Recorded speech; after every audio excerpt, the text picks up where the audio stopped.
Well, hey guys. So today we're going to be going over water sets, and this video is going to cover bottom edges or blind sets in the water. I'm down here at the pond, and I'm going to go through the two variations that I generally run for the bottom edge set. One is with a foothold, one is with a 110. I like the 110s for bottom edges because they only have the one spring. I can butt it right up against the bank, and I don't have to worry about another spring. And I generally run number 2s for footholds for bottom edges, either a number 2 double long spring or a number 2 jump. I'm not a real big fan of 1.5 coils, so I go with the number 2s.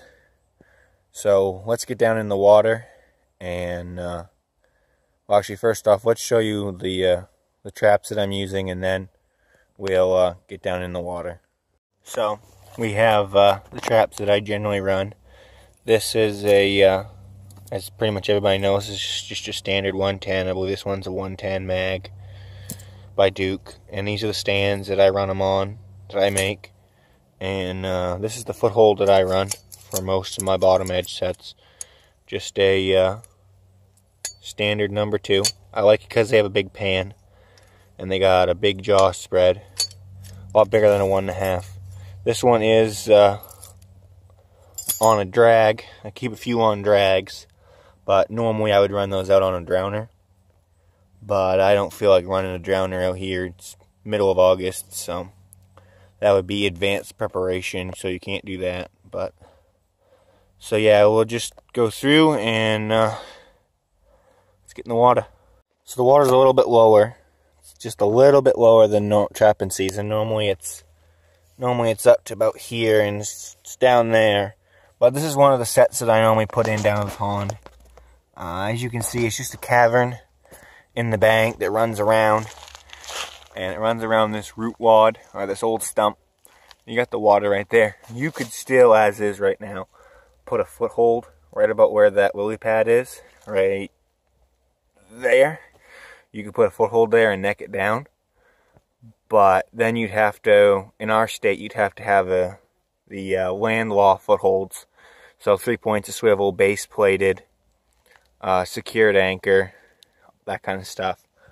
And as you see, a mink's going to run along down that bank. And that's all he's seeing. All these little holes, stuff like that. That's an old beaver hut. That's the old beaver hut I fish off of. But as you can see, he's got all kinds of holes up along this bank. So we'll get these set up, and I'll show you. Alright, so we got these set up, and it's really, really simple to make a bottom edge or a blind set. You just take your 110 on the stand, or however you want to do it, and you just set that in there. Literally, just set it in there. These stands that I make, they keep them solid, so a mink can't push them over. When he does, he pushes the whole entire stand over. And all I would do, just to make absolutely certain that he wasn't going to go anywhere, was, of course, stake your trap off or wire your trap off. But I would just run a stick right down along the spring through the jaw, kind of fence him in a little bit, make sure he can only go through that little hole right there. And that's what the mink sees. He's going to try and go through that hole right there. And when he does, he's going to get snapped. Now, with a foothold, I wouldn't run these footholds on land like this because technically it's not legal. But all I would do is just set it just like that. Because you got to figure that's going to be covered up by water. And you're going to have your stick up here, just like you would regularly with a body gripper. But now that's all low profile. He's got a great big opening in there. And then all he's going to do is he's going to stand on this rock. Next place he's going to step is right there on that number 2.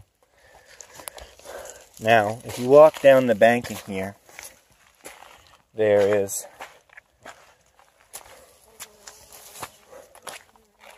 another good spot that I normally set up right here next to this rock.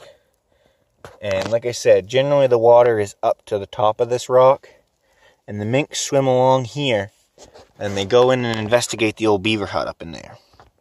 So you got all these pond lilies and stuff out here, all these rocks. I mean, there's a little baby bass swimming right there. These mink and these coons are going to be walking right along here. So generally I don't catch a lot of coons down here, so I just run a 110 right there. And that mink will be swimming along this bank, checking all these holes.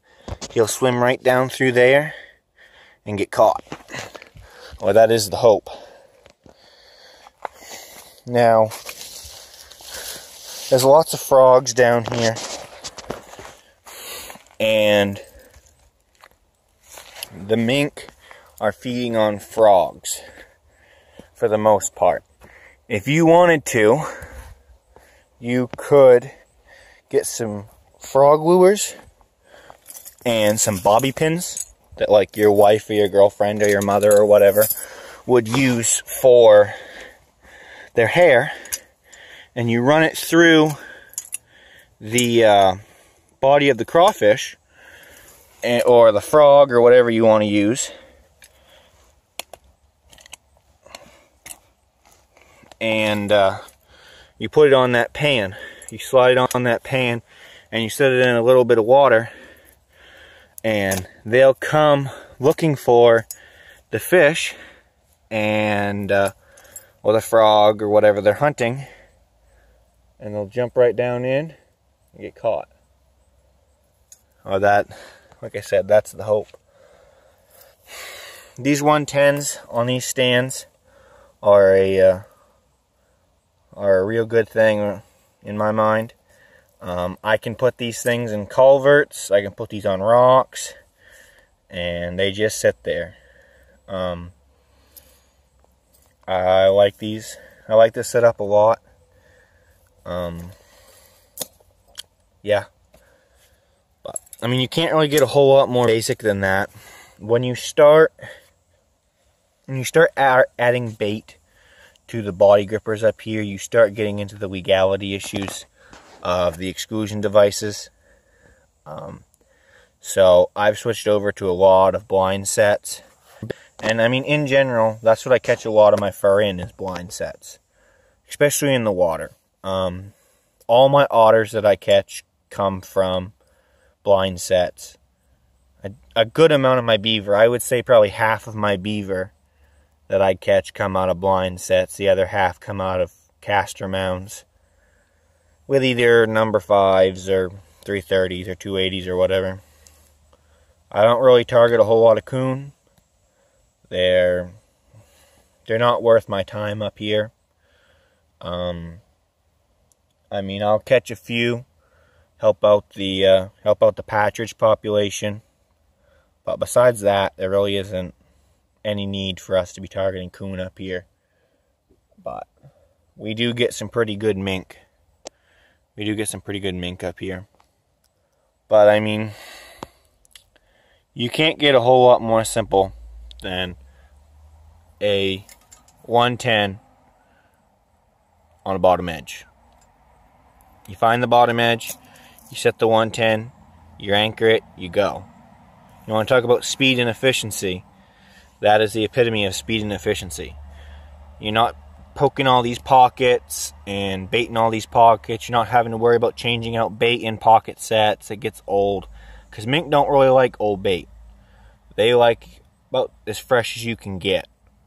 When I set, sometimes I've been known to bring a jig rod and a little hook, and I'll just catch creek chubs. I'll take the creek chub, cut it in half, throw it in the pocket. You can't get much fresher than that. And it does catch, but I would much rather not have to worry about packing the extra stuff. Just a 110. These stands that I put on them, they're wired right to the bottom of those stands. And all I gotta do is set and go. I do, like I said, stake them off. Just because they're a killer trap doesn't mean the animal will die as quickly as you would like them to.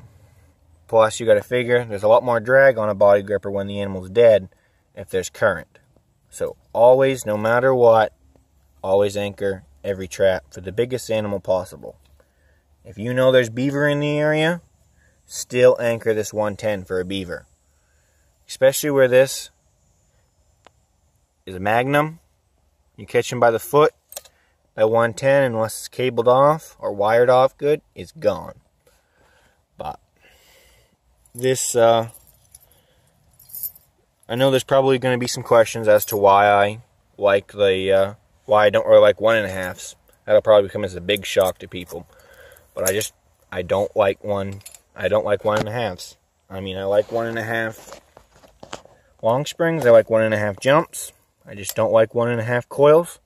They're too heavy. They're too bulky. They're too powerful for a muskrat. Mind you, those are all my opinions. But I like going conventional. And there is some nostalgia to trapping fur with jumps and longs. I like it a lot better. So, I hope you guys all enjoyed this, and I hope you learned something. And if there's any more sets, well, there will be more sets, I can guarantee you that. But if there's any land sets you want me to cover, I will cover those. And on that note, I will catch you guys later. Have a good one.